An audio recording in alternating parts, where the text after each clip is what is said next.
Now you have to get 100,000 signatures on your petition for the White House to respond to it. But it was back in the heady old days of only 5,000 signatures that the White House did have to respond to this question. Quote, "We, the undersigned, strongly urge the President of the United States to formally acknowledge an extraterrestrial presence engaging the human race and immediately release into the public domain all files from all agencies and military services relevant to this phenomenon." That petition got more than 12,000 signatures, and this was the White House response from the Office of Science and Technology Policy. It's actually very considerate and good. Listen to this. The U.S. government has no evidence that any life exists outside our planet or that an extraterrestrial presence has contacted or engaged any member of the human race. In addition, there's no credible information to suggest that any evidence is being hidden from the public's eye.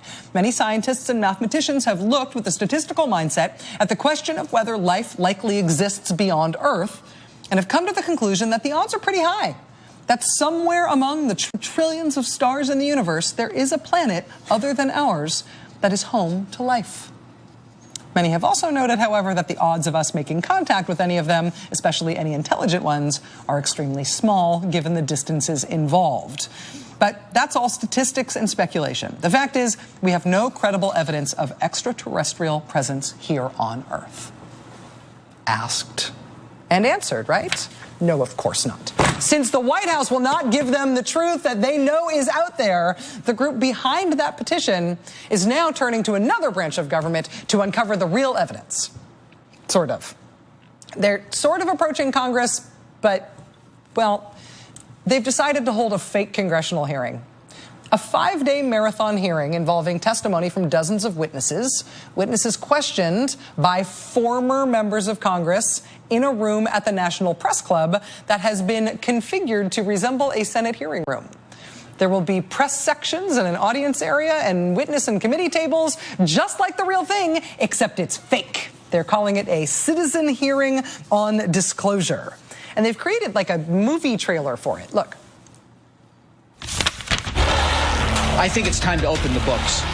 Questions that have remained in the dark, question of government investigations of UFOs. Stop the music, Governor. Did you say the United States government is covering up a history of a UFO sighting in your state?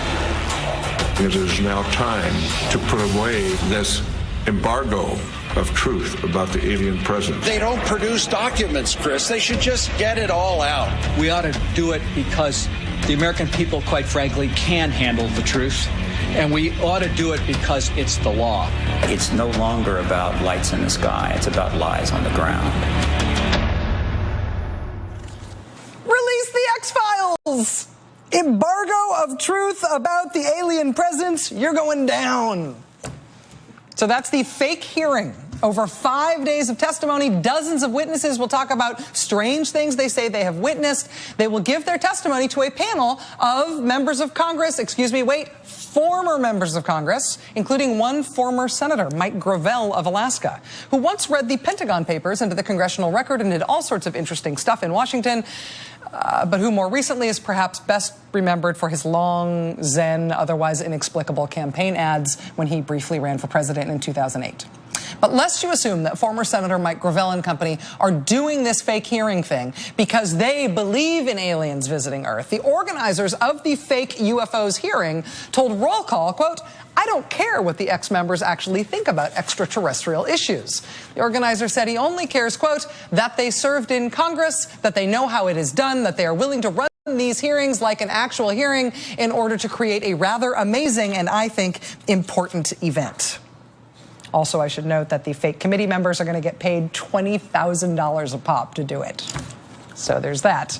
Roll Call on the Washington Post this week reporting that the whole fake hearing adventure is expected to cost over $600,000, including the $20,000 fee paid to each of the former members of Congress who's going to preside over the fake hearing.